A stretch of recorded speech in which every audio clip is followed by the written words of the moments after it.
तो परिस्थिति वही है, रिश्ता भी वही इतना प्यारा वाला रिश्ता है, लेकिन उस रिश्ते को निभाने वाली आत्मा की जब शक्ति घट जाती है तो वही रिश्ता जो इतना सहज और स्वाभाविक रूप से हो जाता था, आज उस रिश्ते को निभाने के लिए किताबें पढ़ी जाती हैं। आज उस रिश्ते को निभाने के लिए लोगों को जाकर पूछते हैं भाई क्या करना होता है अपने बच्चों के साथ, और फिर कहीं जवाब नहीं लिख मिले तो गूगल तो है ही, ऑनलाइन जाके पूछते हैं बच्चा ऐसे करे तो हमें क्या करना चाहिए, बच्चा वैसे करे तो हमें क्या करना चाहिए। पेरेंटिंग मतलब बच्चों की पालना, जो किसी का एक निज स्वभाव संस्कार, वो भी जब मुश्किल लगना लगे, मतलब समय आ चुका है चेक करने के लिए कि मेरी शक्ति कितनी घटी हुई है। तो आज का पहला होमवर्क, पासवर्ड आज एक नहीं है, बहुत सारे पासवर्ड है, क्योंकि इनमें से सारे पासवर्ड काम करेंगे। आप कोई भी पासवर्ड एंटर कर देना तो खुशी वहीं बैठी हुई है रेडी। तो आज का पहला, जब भी कोई बात आती है तो बात के साइज को नहीं देखना। जब भी कोई बात आती है हम तुरंत बात को एक साइज देते हैं। चेक करिएगा, आज सारा दिन में कोई बात आई, पिछले हफ्ते में कोई बात आई, पिछले महीने में कोई बात आई, जैसे घर में कोई बात आती है, ऑफिस में कोई बात आती है, सबसे पहले हम बात को एक साइज देते हैं। घर का एक सदस्य कहता है कितनी बड़ी बात है। अब चेक करो आपके घर में किसको बात हमेशा सबसे ज़्यादा बड़ी दिखाई देती है, चेक करना, क्योंकि घर में भी हर एक को बात का साइज अलग अलग दिखाई देता है। किस किस के घर में लोगों को अलग अलग साइज दिखाई देता है बात का, वो हाथ उठाओ परिवार। मतलब कोई कहेगा बहुत बड़ी बात, कोई कहेगा छोटी सी बात, और थोड़ी देर के बाद तो हम बात के ऊपर झगड़ा नहीं कर रहे, हमारा साइज क्यों अलग अलग हमें फील हो रहा है, हम उस पर झगड़ा कर रहे होते हैं। सामने वाला कहते तुमको ये छोटी सी बात दिखाई देती है, दूसरा कहते तुम तो हर बात को बड़ा बना के बैठे रहते हो, तुम्हारा क्या। तो फिर वो डिसाइड नहीं हो पा रहा भाई बात बड़ी है या छोटी है, तो हमारा उस पर आर्ग्यूमेंट होता है, क्योंकि हमें समझ में नहीं आता है कि जो बात मुझे छोटी लग रही है दूसरे को बड़ी क्यों लग रही है, और जिसको बड़ी लग रही है उसको लगता है सामने वाला लापरवाह इसलिए उसको हर बात छोटी लगाती है। लेकिन क्या ये हो सकता है कि एक ही घर में रहने वाले लोग, परिवार, परिस्थिति अलग अलग, लेकिन हर एक की उसको सामना करने की शक्ति अलग अलग होती है। हो सकता है ऐसा? हो सकता है?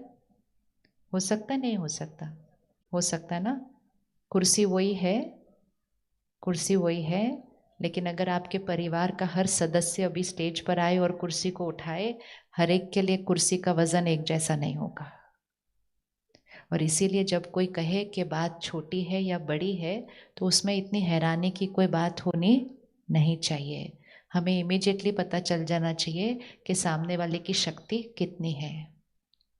और अगर सामने वाला कहता है कि मुझे बात बड़ी लग रही है तो उसका मजाक नहीं उड़ाना, इतनी सी बात बड़ी लगती है तुम्हें, तुम तो इतनी सी बात पे रो देते हो, आप तो इतनी सी बात पे चिंता करते रहते हो। भाषा चेक करो, ये सारा दिन की भाषा है।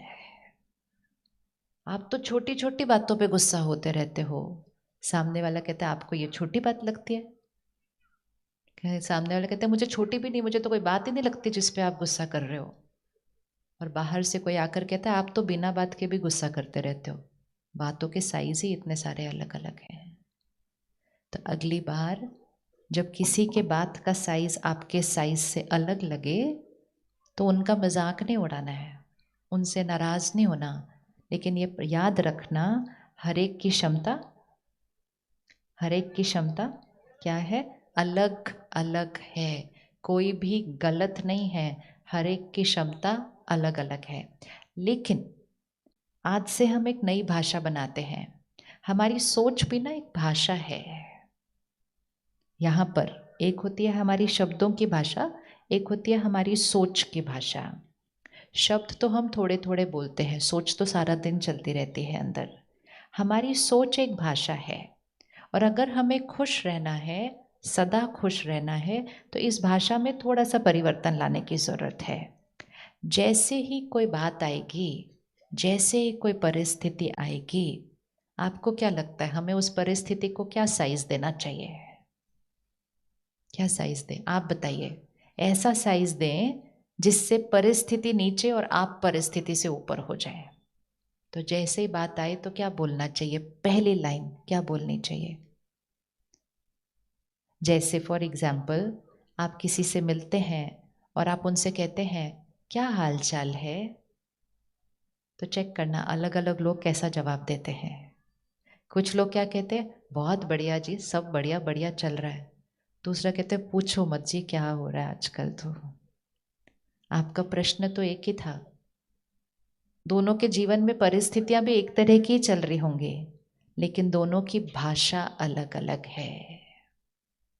परिस्थिति नहीं डिसाइड करती कि मेरे जीवन में खुशी है या नहीं, मेरी सोच और शब्दों की भाषा डिसाइड करेगी कि मेरे जीवन में खुशी है कि नहीं। तो अगर आपसे कोई पूछे कि क्या हाल चाल है, तो आप क्या बोलेंगे? आज एक ऐसा लाइन फिक्स कर लीजिए ताकि आज के बाद से जो आपको पूछे क्या हाल चाल है, तो आपका लाइन फिक्स्ड होना चाहिए। और वो ऐसी लाइन होनी चाहिए जो बोलते बोलते सिर्फ आप ना खुश हो जाए, सुनने वाला भी खुश हो जाए। क्या हाल चाल है? ऊपर उठाते जाना है, ऊपर उठाने की कोई लिमिट नहीं होती है। कैसा है? बहुत बढ़िया है। अच्छा, ऑल इज वेल है, वेरी गुड है। और कुछ क्या हाल चाल है? आपको पता है हाल और चाल इकट्ठे क्यों बोला जाता है?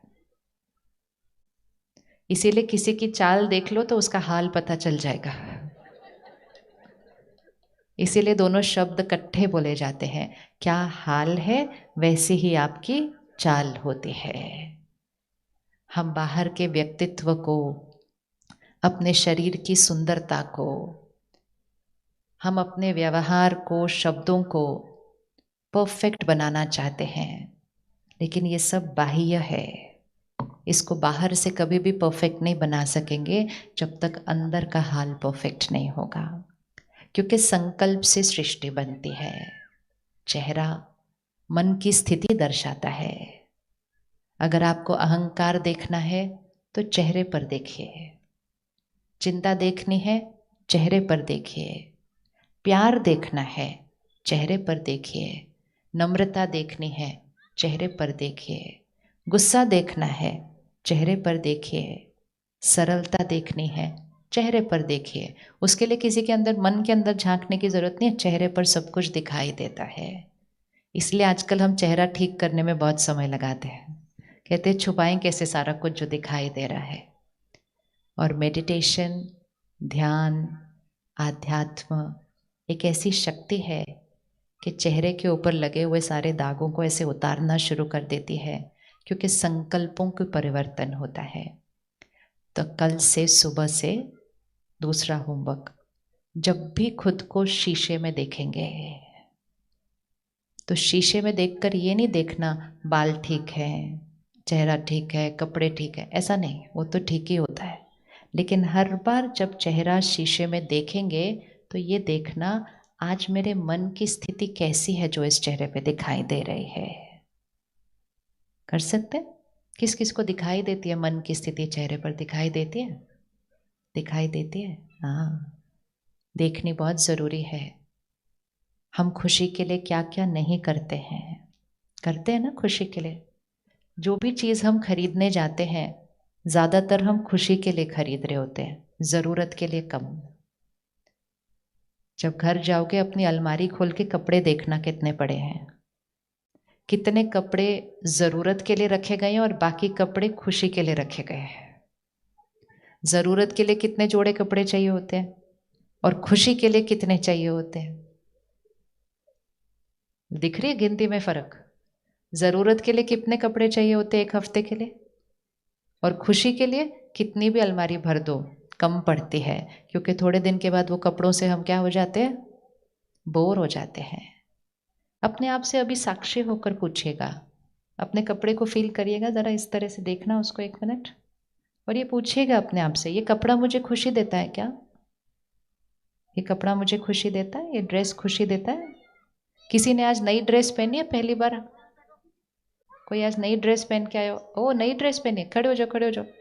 अच्छा, ये तो हमारी कन्याएं हैं जिन्होंने डांस किया था आज। ओ जब हम नई ड्रेस पहनते हैं हमारा चेहरा बहुत खिला हुआ दिखाई देता है, लेकिन हमें लगता है उस नई ड्रेस ने हमें खुशी दी है। ड्रेस खुशी नहीं देती है। ये कपड़े का एक ही काम है, शरीर को ढकना। वो उसी के लिए बनाया गया और वो वही काम करता है। लेकिन जब हम वो नया कपड़ा खरीदते हैं तो हमारी एक सोच चलती है, मैंने नया खरीदा, जो मुझे चाहिए था वो मुझे मिल गया, आज मैं नया पहनकर उस प्रोग्राम में जाऊंगी, फिर सब बोलेंगे कि मैं बहुत अच्छी लग रही हूँ, फिर सब मुझे अच्छा बोलेंगे। बहुत सारे संकल्प चलते हैं। वो ड्रेस नहीं कर रही वो सारे संकल्प, वो संकल्प कौन कर रहा है? वो यहाँ चल रहे हैं। लेकिन क्योंकि हम ड्रेस के बारे में सोच रहे हैं ना, तो हमें लगता है ड्रेस हमें खुशी देती है और हम थोड़े दिन के बाद नई लेने जाते हैं ताकि हमारी खुशी बढ़ जाए। जब हम खुशी के लिए चीज़ें खरीदेंगे तो इच्छाएं कभी खत्म नहीं हो सकती। और जब हम सिर्फ ज़रूरत के लिए चीज़ें खरीदेंगे तो हमारा धन भरपूर रहेगा, क्योंकि ज़रूरत के सामान तो बहुत थोड़े चाहिए होते हैं। चीज़ें शरीर को आराम देती हैं। आपने देखा ये मेरी कुर्सी की